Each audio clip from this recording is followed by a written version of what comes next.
Welcome to my channel Remember Me. Thank you so much for watching this video. I believe that if people remember and talk about cases, there will be more of a chance that new information will surface and that this information could help solve a case. If you would like to recommend a case, please contact me on my details below.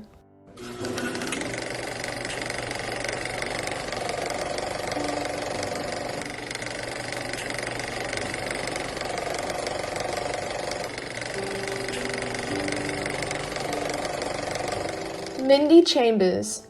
Mindi Chambers was last seen in Tempe, Arizona on October 19, 1982. She left her home in the 2100 block of East University Avenue and walked her two stepsisters to school. When her stepsisters returned home, Mindi was gone and the front door was open. There were no indications of a struggle, and her purse, identification, and other belongings were left behind. The last person known to have seen Mindi was a clerk at the Circle K convenience store on the corner of University and Price.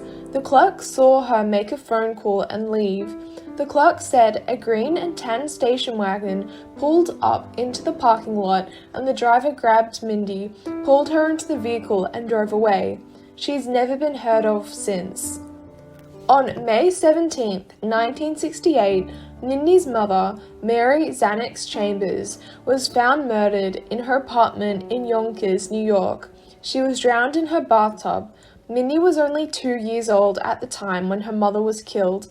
Her father, Alan Chambers, is considered the primary suspect in Mary's death.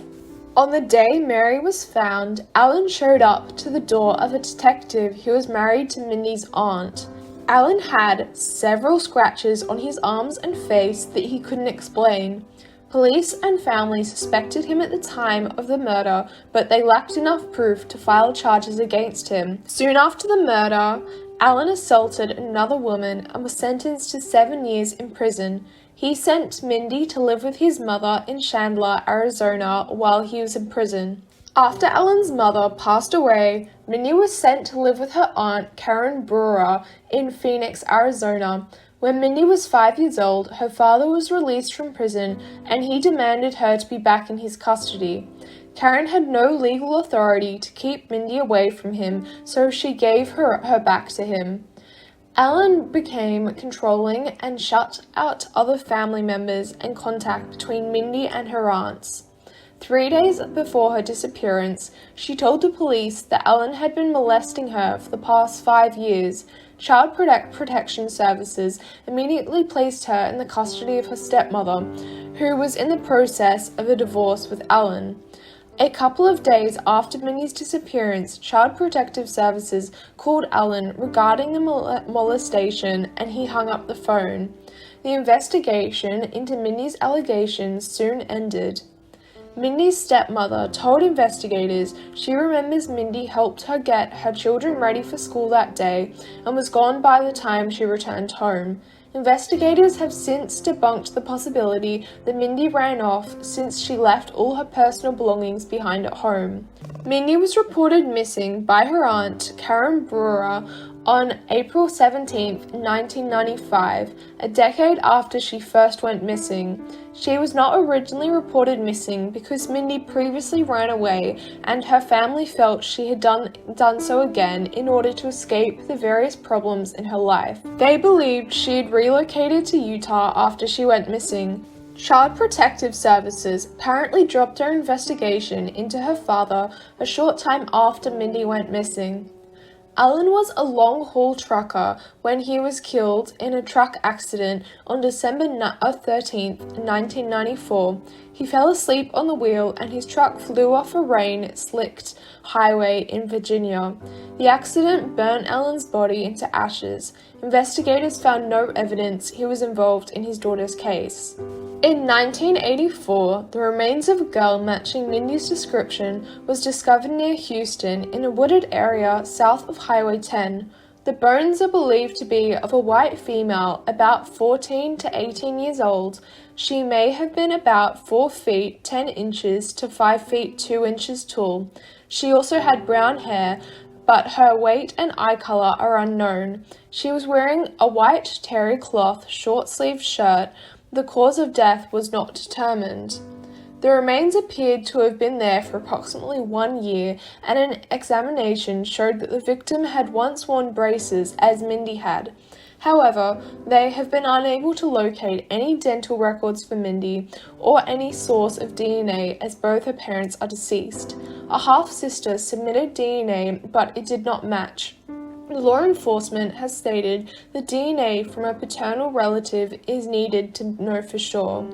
Age progression photos have also been released to show what Mindi looked like at ages 43, 47, and 55. Foul play is suspected in Mindi's disappearance.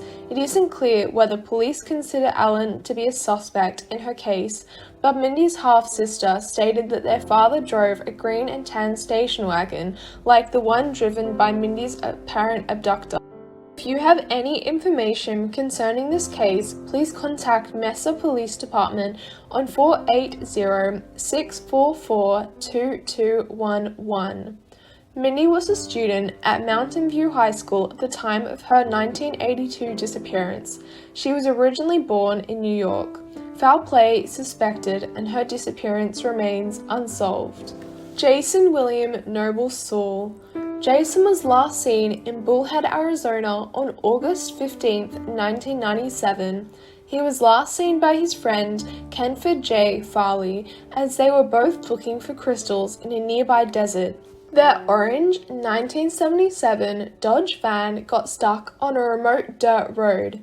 They were stranded in the middle of nowhere, and they both began to head towards the city on foot, which took them several hours. The two boys started walking to town that evening. Kenford said he last saw Saul at 4 a.m. when they split up after a mile of walking. Kenford made it to the Bullhead Community Hospital at about 9 a.m., but Jason never made it. He has never been seen or heard from again. Jason was reported missing at noon of August 16th, and an extensive search by law enforcement and rescue teams took place, but no trace of Jason was found. Investigators are unsure of what happened to him, but his family fears he was murdered after he disappeared. Jason is a Caucasian male, and he has blonde hair and blue eyes. Jason is 5'3" and weighs 120 pounds. He has a tattoo of his nickname, Lazy J, on his abdomen and a tattoo of a cross on the web of his hand. He was last seen wearing a black muscle shirt with blue shorts and tie-tread sandals. The image on this post was taken of Jason when he was 10 years old. There are no up-to-date photos of when he was 17 years old, which was when he disappeared. Unfortunately, there is little information about Jason's disappearance. If you have any information regarding the disappearance of Jason Saul, please contact the Mohave County Sheriff's Office at 928-753-0753. Jason's case remains unsolved and is currently classified as an endangered runaway. Cynthia and Jackie Leslie. Cynthia, 15 years old, and Jackie, 13 years old, were last seen on July 31st, 1974, in their hometown of Mesa, Arizona. The sisters were headed to a friend's home that was located 3 blocks away from their own residence in the Desert Shores Mobile Home Park. They were last seen walking down the Baseline Road near Power Road. Cynthia and Jackie never returned home and have not been heard from again. They left all their personal belongings behind inside their residence. The girls left a note for their mother saying they were going to babysit, but she learned afterwards that they planned to attend a party. Their father asked Cynthia to avoid an unidentified teenage boy, but she may have wanted to meet the individual during the evening. It is believed that there was a boy at the party that Cindy wanted to meet up with. Both the boy and his parents were considered persons of interest and were interrogated. When authorities questioned the people who attended the party, some said they'd seen the sisters there and others said they never arrived. The party was in a desert area in 1974 with cotton fields and orange groves that surrounded the neighborhood, but has since been built up with businesses and homes. At the time, the area was searched by police, but no evidence that the girls had ever been there was found. Unfortunately, the police would not allow their mother to file a missing persons report for 48 hours. The time between their disappearance and when they were reported as missing is likely the reason why Cynthia and Jackie's case remains cold. The girls' father died several months after they disappeared. Their family relocated to a trailer park to allow him to be closer to the local hospital, as he had been diagnosed with terminal cancer earlier in 1974. Cynthia and Jackie's mother said that they were close to their father and never would have left him while he was ill. The girls' mother remarried after their father's death.